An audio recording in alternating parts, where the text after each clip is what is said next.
أعوذ بالله من الشيطان الرجيم. بسم الله الرحمن الرحيم. سيقول السفهاء من الناس ما ولاهم عن قبلتهم التي كانوا عليها قل لله المشرق والمغرب يهدي من يشاء إلى صراط مستقيم. وكذلك جعلناكم أمة وسطا لتكونوا شهداء على الناس ويكون الرسول عليكم شهيدا. وما جعلنا القبلة التي كنت عليها إلا لنعلم من يتبع الرسول ممن ينقلب على عقبيه، وإن كانت لكبيرة إلا على الذين هدى الله، وما كان الله ليضيع إيمانكم إن الله بالناس لرؤوف رحيم. قد نرى تقلب وجهك في السماء فلنولينك قبلة ترضاها فول وجهك شطر المسجد الحرام وحيث ما كنتم فولوا وجوهكم شطره وإن الذين أوتوا الكتاب ليعلمون أنه الحق من ربهم وما الله بغافل عما يعملون. ولئن أتيت الذين أوتوا الكتاب بكل آية ما تبعوا قبلتك وما أنت بتابع قبلتهم وما بعضهم بتابع قبلة بعض. ولئن اتبعت أهواءهم من بعد ما جاءك من العلم إنك إذا لمن الظالمين. الذين آتيناهم الكتاب يعرفونه كما يعرفون أبناءهم وإن فريقا منهم ليكتمون الحق وهم يعلمون. الحق من ربك فلا تكونن من الممترين. ولكل وجهة هو موليها فاستبقوا الخيرات أينما تكونوا يأت بكم الله جميعا إن الله على كل شيء قدير. ومن حيث خرجت فول وجهك شطر المسجد الحرام وإنه للحق من ربك وما الله بغافل عما تعملون. ومن حيث خرجت فول وجهك شطر المسجد الحرام وحيث ما كنتم فولوا وجوهكم شطره لئلا يكون للناس عليكم حجة إلا الذين ظلموا منهم فلا تخشوهم واخشوني وليتم نعمتي عليكم ولعلكم تهتدون. كما أرسلنا فيكم رسولا منكم يتلو عليكم آياتنا ويزكيكم ويعلمكم الكتاب والحكمة ويعلمكم ما لم تكونوا تعلمون. فاذكروني أذكركم واشكروا لي ولا تكفرون. يا أيها الذين آمنوا استعينوا بالصبر والصلاة إن الله مع الصابرين. ولا تقولوا لمن يقتل في سبيل الله أموات بل أحياء ولكن لا تشعرون. ولنبلونكم بشيء من الخوف والجوع ونقص من الأموال والأنفس والثمرات وبشر الصابرين الذين إذا أصابتهم مصيبة قالوا إنا لله وإنا إليه راجعون. أولئك عليهم صلوات من ربهم ورحمة وأولئك هم المهتدون. إن الصفا والمروة من شعائر الله فمن حج البيت أو اعتمر فلا جناح عليه أن يطوف بهما ومن تطوع خيرا فإن الله شاكر عليم. إن الذين يكتمون ما أنزلنا من البينات والهدى من بعد ما بيناه للناس في الكتاب أولئك يلعنهم الله ويلعنهم اللاعنون إلا الذين تابوا وأصلحوا وبينوا فأولئك أتوب عليهم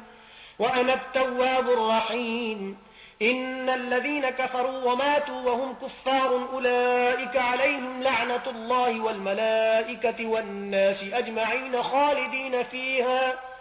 لا يخفف عنهم العذاب ولا هم ينظرون. وإلهكم إله واحد لا إله إلا هو الرحمن الرحيم. إن في خلق السماوات والأرض واختلاف الليل والنهار والفلك التي تجري في البحر تجري في البحر بما ينفع الناس وما أنزل الله من السماء من ماء فأحيا به الأرض بعد موتها وبث فيها من كل دابة وتصريف الرياح والسحاب المسخر بين السماء والأرض لآيات لقوم يعقلون ومن الناس من يتخذ من دون الله أندادا يحبونهم كحب الله والذين آمنوا أشد حبا لله ولو يرى الذين ظلموا إذ يرون العذاب أن القوة لله جميعا وأن الله شديد العذاب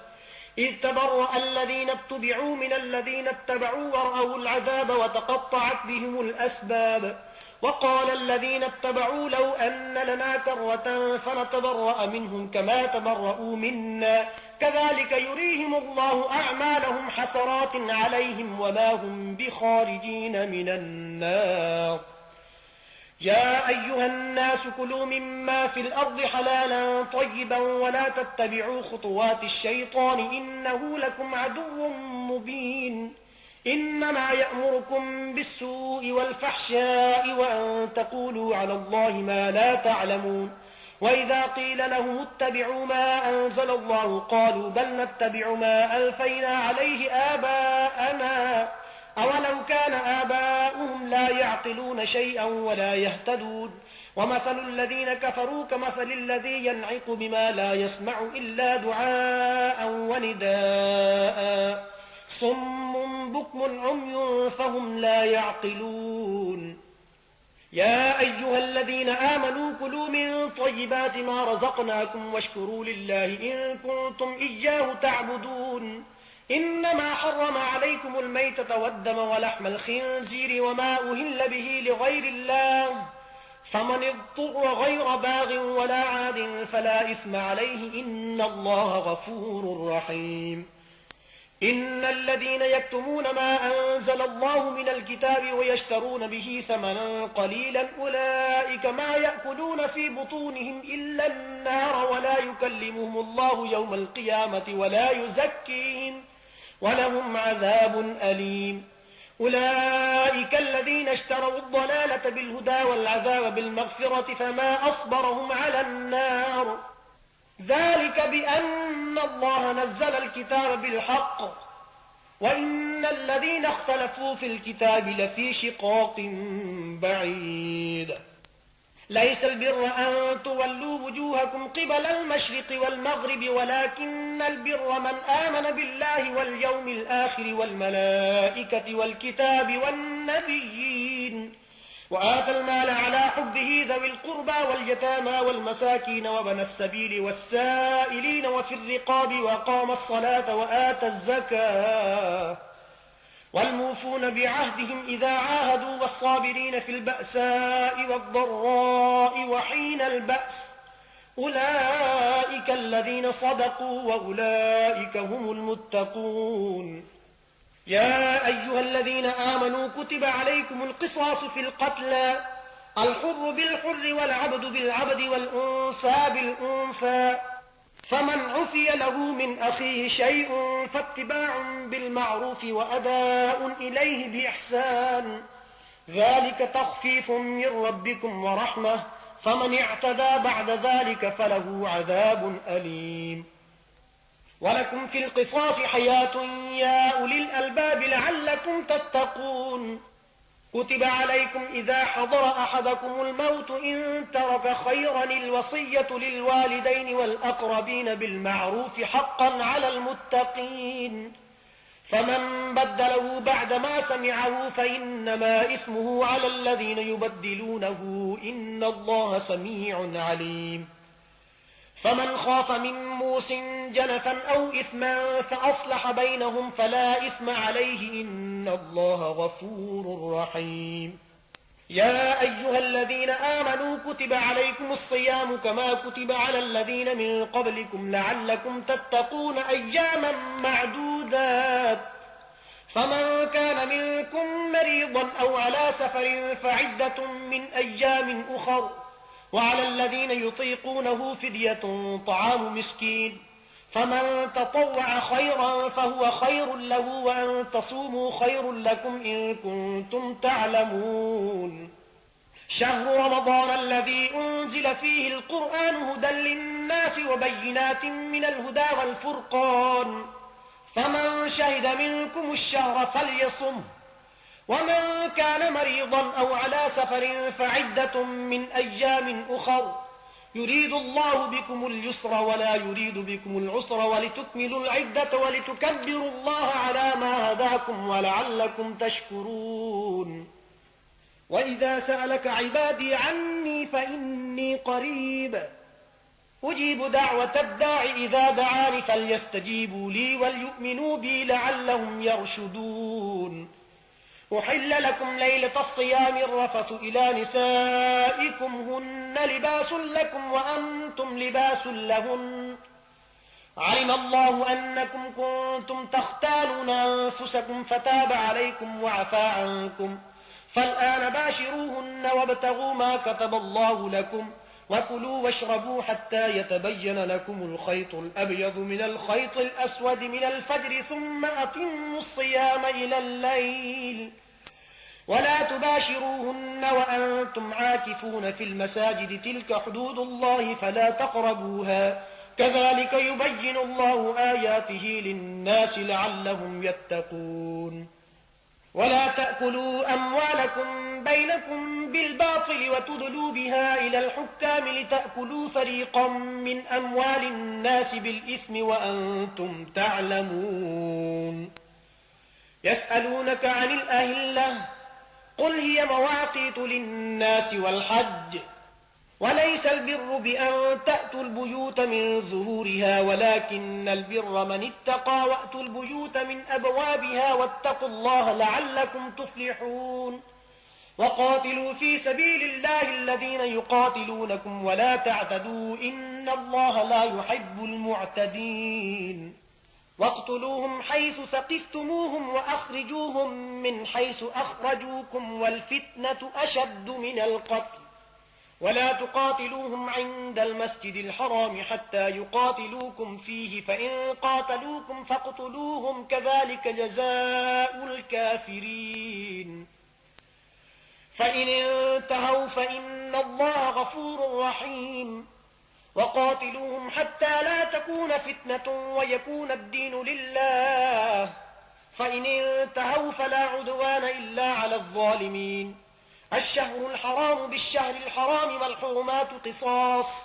فمن اعتدى عليكم فاعتدوا عليه بمثل ما اعتدى عليكم واتقوا الله واعلموا أن الله مع المتقين وأنفقوا في سبيل الله ولا تلقوا بأيديكم إلى التهلكة وأحسنوا إن الله يحب المحسنين وأتموا الحج والعمرة لله فإن أحصرتم فما استيسر من الهدي ولا تحلقوا رؤوسكم حتى يبلغ الهدي محله فمن كان منكم مريضا أو به أذى من رأسه ففدية من صيام أو صدقة أو نسك فإذا أمنتم فمن تمتع بالعمرة إلى الحج فما استيسر من الهدي فمن لم يجد فصيام 3 أيام في الحج و7 إذا رجعتم تلك 10 كاملة ذلك لمن لم يكن أهله حاضر المسجد الحرام واتقوا الله واعلموا أن الله شديد العقاب الحج أشهر معلومات فمن فرض فيهن الحج فلا رفث ولا فسوق ولا جدال في الحج وما تفعلوا من خير يعلمه الله وتزودوا فإن خير الزاد التقوى واتقون يا أولي الألباب ليس عليكم جناح أن تبتغوا فضلا من ربكم فإذا أفضتم من عرفات فاذكروا الله عند المشعر الحرام فاذكروه كما هداكم وإن كنتم من قبله لمن الضالين ثم أفيضوا من حيث أفاض الناس واستغفروا الله إن الله غفور رحيم فإذا قضيتم مناسككم فاذكروا الله كذكركم آباءكم أو أشد ذكرا فمن الناس من يقول ربنا آتنا في الدنيا وما له في الآخرة من خلاق ومنهم من يقول ربنا آتنا في الدنيا حسنة وفي الآخرة حسنة وقنا عذاب النار أولئك لهم نصيب مما كسبوا والله سريع الحساب واذكروا الله في أيام معدودات فمن تعجل في يومين فلا إثم عليه ومن تأخر فلا إثم عليه لمن اتقى واتقوا الله واعلموا أنكم إليه تحشرون ومن الناس من يعجبك قوله في الحياة الدنيا ويشهد الله على ما في قلبه وهو ألد الخصام وإذا تولى سعى في الأرض ليفسد فيها ويهلك الحرث والنسل والله لا يحب الفساد وإذا قيل له اتق الله أخذته العزة بالإثم فحسبه جهنم ولبئس المهاد ومن الناس من يشري نفسه ابتغاء مرضات الله والله رؤوف بالعباد يا أيها الذين آمنوا ادخلوا في السلم كافة ولا تتبعوا خطوات الشيطان إنه لكم عدو مبين فإن زللتم من بعد ما جاءتكم البينات فاعلموا أن الله عزيز حكيم هل ينظرون إلا أن يأتيهم الله في ظلل من الغمام والملائكة وقضي الأمر وإلى الله ترجع الأمور سل بني إسرائيل كم آتيناهم من آية بينة ومن يبدل نعمة الله من بعد ما جاءته فإن الله شديد العقاب زين للذين كفروا الحياة الدنيا ويسخرون من الذين آمنوا والذين اتقوا فوقهم يوم القيامة والله يرزق من يشاء بغير حساب كان الناس أمة واحدة فبعث الله النبيين مبشرين ومنذرين وأنزل معهم الكتاب بالحق ليحكم بين الناس فيما اختلفوا فيه وما اختلف فيه إلا الذين أوتوا من بعد ما جاءتهم البينات بغيا بينهم فهدى الله الذين آمنوا لما اختلفوا فيه من الحق بإذنه والله يهدي من يشاء إلى صراط مستقيم أم حسبتم أن تدخلوا الجنة ولما يأتكم مثل الذين خلوا من قبلكم مستهم البأساء والضراء وزلزلوا حتى يقول الرسول والذين آمنوا معه متى نصر الله ألا إن نصر الله قريب يسألونك ماذا ينفقون قل ما أنفقتم من خير فللوالدين والأقربين واليتامى والمساكين وابن السبيل وما تفعلوا من خير فإن الله به عليم كتب عليكم القتال وهو كره لكم وعسى أن تكرهوا شيئا وهو خير لكم وعسى أن تحبوا شيئا وهو شر لكم والله يعلم وأنتم لا تعلمون يسألونك عن الشهر الحرام قتال فيه قل قتال فيه كبير وصد عن سبيل الله وكفر به والمسجد الحرام وإخراج أهله منه أكبر عند الله والفتنة أكبر من القتل ولا يزالون يقاتلونكم حتى يردوكم عن دينكم إن استطاعوا ومن يرتد منكم عن دينه فيمت وهو كافر فأولئك حبطت أعمالهم في الدنيا والآخرة وأولئك أصحاب النار هم فيها خالدون إن الذين آمنوا والذين هاجروا وجاهدوا في سبيل الله أولئك يرجون رحمة الله والله غفور رحيم يسألونك عن الخمر والميسر قل فيهما إثم كبير ومنافع للناس وإثمهما أكبر من نفعهما ويسألونك ماذا ينفقون قل العفو كذلك يبين الله لكم الآيات لعلكم تتفكرون في الدنيا والآخرة ويسألونك عن اليتامى قل إصلاح لهم خير وإن تخالطوهم فإخوانكم والله يعلم المفسد من المصلح ولو شاء الله لأعنتكم إن الله عزيز حكيم ولا تنكحوا المشركات حتى يؤمن ولأمة مؤمنة خير من مشركة ولو أعجبتكم ولا تنكحوا المشركين حتى يؤمنوا ولعبد مؤمن خير من مشرك ولو أعجبكم أولئك يدعون إلى النار والله يدعو إلى الجنة والمغفرة بإذنه ويبين آياته للناس لعلهم يتذكرون ويسألونك عن المحيض قل هو أذى فاعتزلوا النساء في المحيض ولا تقربوهن حتى يطهرن فإذا تطهرن فأتوهن من حيث أمركم الله إن الله يحب التوابين ويحب المتطهرين نساؤكم حرث لكم فأتوا حرثكم أما شئتم وقدموا لأنفسكم واتقوا الله واعلموا أنكم ملاقوه وبشر المؤمنين ولا تجعلوا الله عرضة لأيمانكم أن تبروا وتتقوا وتصلحوا بين الناس والله سميع عليم لا يؤاخذكم الله باللغو في أيمانكم ولكن يؤاخذكم بما كسبت قلوبكم والله غفور حليم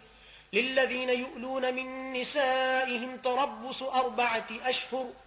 فإن فاءوا فإن الله غفور رحيم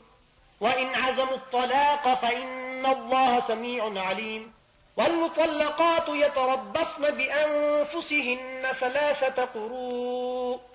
ولا يحل لهن أن يكتمن ما خلق الله في أرحامهن إن كن يؤمن بالله واليوم الآخر وبعولتهن أحق بردهن في ذلك إن أرادوا إصلاحا ولهن مثل الذي عليهن بالمعروف وللرجال عليهن درجة والله عزيز حكيم الطلاق 2 مرتان فإمساك بمعروف أو تسريح بإحسان ولا يحل لكم أن تأخذوا مما آتيتموهن شيئا إلا أن يخافا ألا يقيما حدود الله فإن خفتم ألا يقيما حدود الله فلا جناح عليهما فيما افتدت به تلك حدود الله فلا تعتدوها ومن يتعد حدود الله فأولئك هم الظالمون فإن طلقها فلا تحل له من بعد حتى تنكح زوجا غيره فإن طلقها فلا جناح عليهما أن يتراجعا إن ظنا أن يقيما حدود الله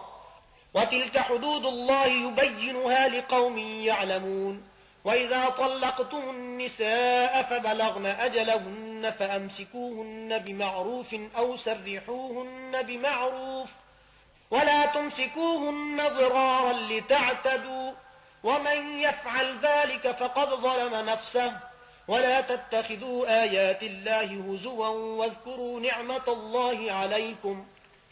وما أنزل عليكم من الكتاب والحكمة يعظكم به واتقوا الله واعلموا أن الله بكل شيء عليم وإذا طلقتم النساء فبلغن أجلهن فلا تعضلوهن أن ينكحن أزواجهن إذا تراضوا بينهم بالمعروف ذلك يوعظ به من كان منكم يؤمن بالله واليوم الآخر ذلكم أزكى لكم وأطهر والله يعلم وأنتم لا تعلمون والوالدات يرضعن أولادهن حولين كاملين لمن أراد أن يتم الرضاعة وعلى المولود له رزقهن وكسوتهن بالمعروف لا تكلف نفس إلا وسعها لا تضار والدة بولدها ولا مولود له بولده وعلى الوارث مثل ذلك فإن أرادا فصالا عن تراض منهما وتشاور فلا جناح عليهما وإن أردتم أن تسترضعوا أولادكم فلا جناح عليكم إذا سلمتم ما آتيتم بالمعروف واتقوا الله واعلموا أن الله بما تعملون بصير والذين يتوفون منكم ويذرون أزواجا يتربصن بأنفسهن 4 أشهر وعشرا فإذا بلغن أجلهن فلا جناح عليكم فيما فعلن في أنفسهن بالمعروف والله بما تعملون خبير ولا جناح عليكم فيما عرضتم به من خطبة النساء أو أكننتم في أنفسكم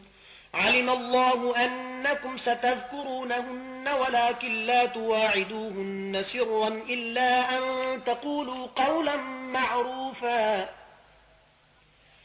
ولا تعزموا عقدة النكاح حتى يبلغ الكتاب أجله واعلموا أن الله يعلم ما في أنفسكم فاحذروه واعلموا أن الله غفور حليم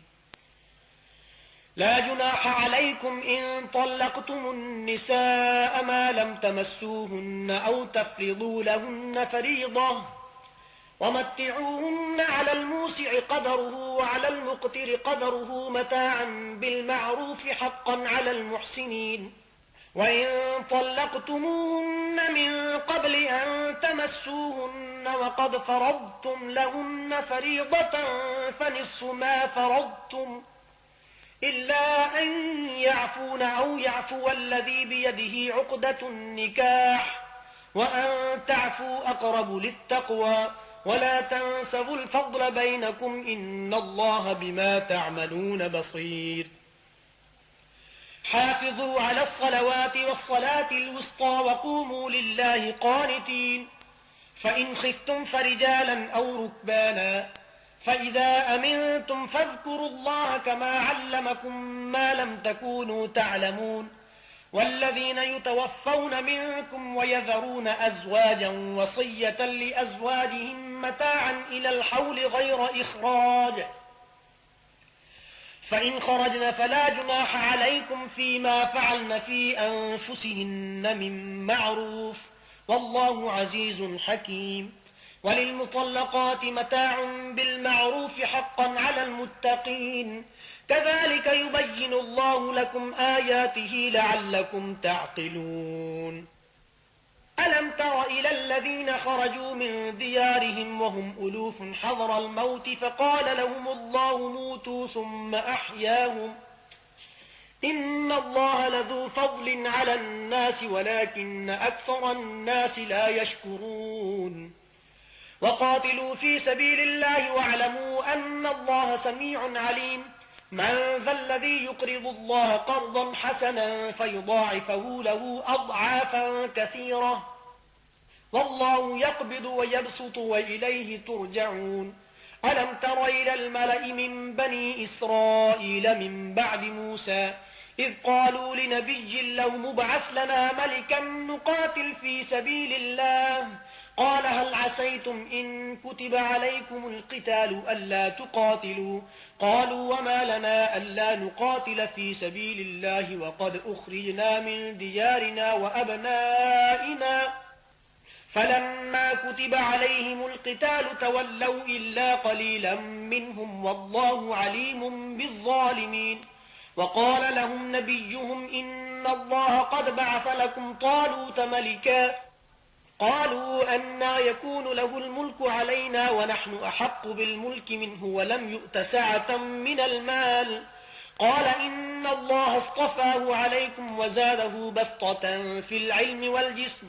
والله يؤتي ملكه من يشاء والله واسع عليم وقال لهم نبيهم إن آية ملكه أن يأتيكم التابوت فيه سكينة من ربكم وبقية مما ترك آل موسى وآل هارون تحمله الملائكة إن في ذلك لآية لكم إن كنتم مؤمنين فلما فصل طالوت بالجنود قال إن الله مبتليكم بنهر فمن شرب منه فليس مني ومن لم يطعمه فإنه مني إلا من اغترف غرفة بيده فشربوا منه إلا قليلا منهم